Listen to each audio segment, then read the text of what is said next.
Hi friends, it's Wellness Wednesday, but there is nothing about the world we are currently living in that feels well right now.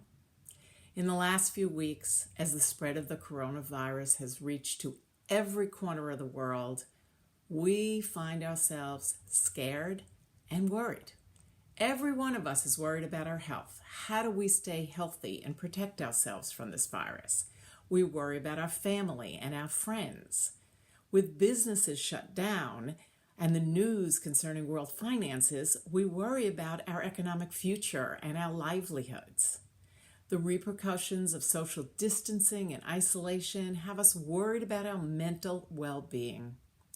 And for most of us, myself included, we ask, how long will this last? And how will I survive the stress and the anxiety that I am feeling on a day-to-day basis? The boredom and the loneliness of the days as we've been cut off from life as what we normally know it.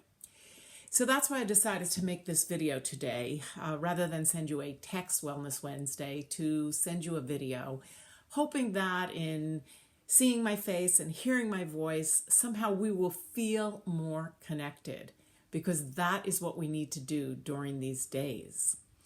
Human beings have three major needs. The first one is for safety and security. That's a roof over our heads. The second is for satiation, to have food and sustenance to keep us going. And the third is social connection, the need to be in contact with other people. And despite practicing social distancing and isolation, we must stay connected. And I hope that in the next few minutes that I'm going to be able to share with you some tips about how I've been handling my anxiety and stress during this time. You know, I've studied positive psychology and human performance and mindfulness and stress management for years. And I pride myself on having a pretty robust stress management toolbox. I'm usually the calm voice when others are panicking. I'm the optimist when everybody else has turned to pessimism. But I too have had lots of moments when I realize I'm actually holding my breath because the anxiety and the worry is taking over. So I want to share with you how I've learned to manage those moments and to minimize their occurrence over the last week or so. And I realize that every one of us is different and unique. And what works for me may not work for you. However, I hope that maybe there's a few tips that you'll be able to take away that will help you. But even more importantly, that you'll start to think a little differently about what will help you. It's important for you to have a plan rather than to just have each day kind of unfold itself with this feeling of being in limbo, not knowing what we should be doing, what we will be doing, and what tomorrow will bring. So basically what I have found has worked really well for me, and when I've sat down and I spent some time thinking about all that I do know from my studies and knowing myself, what works for me and when am I at my best. Here's what I've discovered has helped, and I hope it will help you as well. Creating a structure to your day, prioritizing self-care, staying connected to your family and your friends, including time each day or at least several times a week to nurture a hobby or to learn something new or to really indulge in a pastime that you loved, but somehow haven't paid attention to, and to include some laughter and entertainment into your days. So let's start with creating a structure to your day. After a couple of days of feeling completely untethered, I sat down and gave some thoughts to what do I need to do to function at my best. And I do know myself pretty well, and I realize that despite my normal scheduling being upside down, I do best when I have a schedule.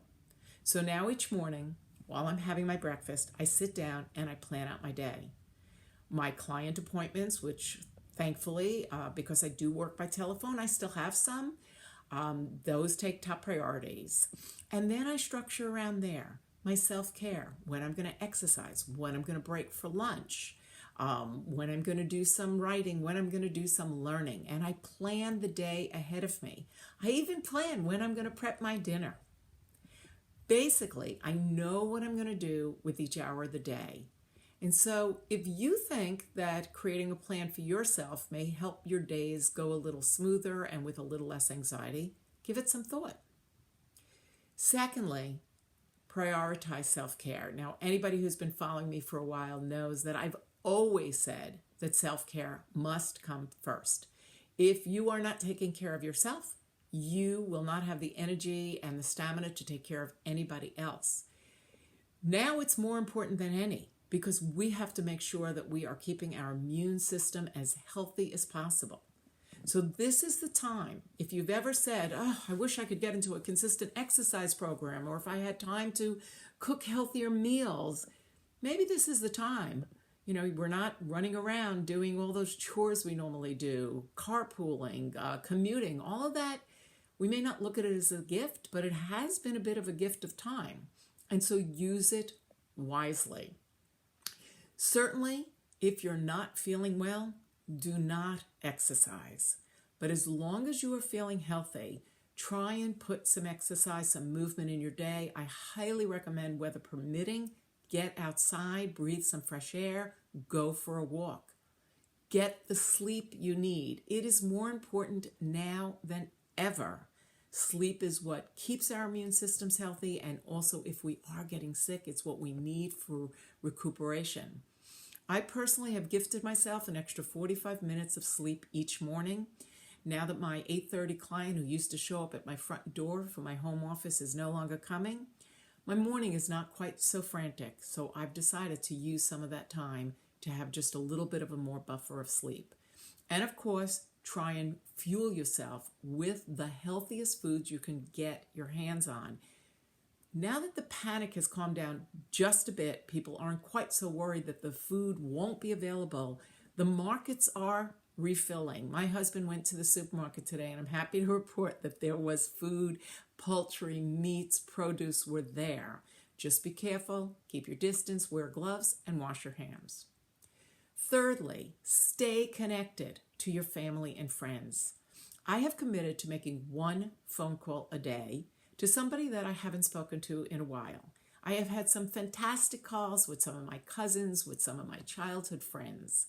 On top of that, I put a daily FaceTime call into my daughter who lives in California and to my parents who live in Florida. I touch base with my girlfriends on a daily basis just to check in, hear their voices. We really need to stay connected. And I got to tell you, gosh, I am loving FaceTime. It wasn't something I used a lot before. I'm using it on a daily basis now, and it really does help. Number 4, include time each day, or at least several times a week, to nurture a hobby, learn something new, or indulge in a pastime that you loved, but you've been struggling to find the time to do. You've got it now. I've chosen to add in an hour of reading each day, whether it's personal development or just fiction. Reading is one of my loves, so I make sure that I do it. My husband and I have taken out the backgammon set, and we've dusted it off, something we used to love to do in the early days of our marriage, but we didn't, I don't know, somehow the last years we haven't done it. So we're trying to do that a couple of times a day or week, whatever, it doesn't matter. Just put some fun back in your life. It is okay to have some fun. You know, I'm not trying to diminish the severity of this crisis, but walking around all day long, bathed in the worry, is not going to help. Number 5, include some laughter and some entertainment in your day. And that kind of goes along with what I was just talking about. It's important to listen to the news or read the news and stay informed. But doing so all day long is just going to increase your angst and your anxiety, your stress is going to raise. So by all means, stay informed. I've chosen to once a day in the morning, I have a couple of different news sources that I read. I stay up to date, and that's it for my day. I know if something dramatically changes, I will hear about it, and so will you. But it wasn't helping me to be listening to the news and reading and the newspaper and watching TV news all day long. So choose wisely and instead infuse some laughter and entertainment. We've been sitting down after the dinner cleanup. We watch some movies on Netflix, maybe keep up with some series that we enjoy just to kind of escape in a healthy way and get that laughter into your life. One more thing I want to mention is that when you do notice that your anxiety is climbing, and you'll have those moments, breathe. Take those deep breaths, relax your shoulders, and let it go. Recognizing that these feelings will pass, they do, but they're okay and they're normal. We can't deny our emotions. It's important that we accept them and we recognize them, breathe through them, and then go ahead and step forward. We've got to find things to do that will help us, that don't numb those emotions. Don't fall into the addictive numbing behaviors such as binge watching all day, crawling into bed and sleeping for hours on end, stress eating, too much alcohol or drugs. None of that is going to help when we get through this to the other side. And we will. We will get through, and you want to make sure when you do that you are standing strong.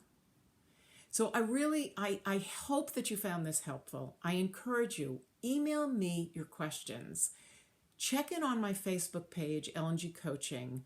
I'm planning to do some Facebook Lives to answer questions and just be there for you. I want to know, how can I serve you?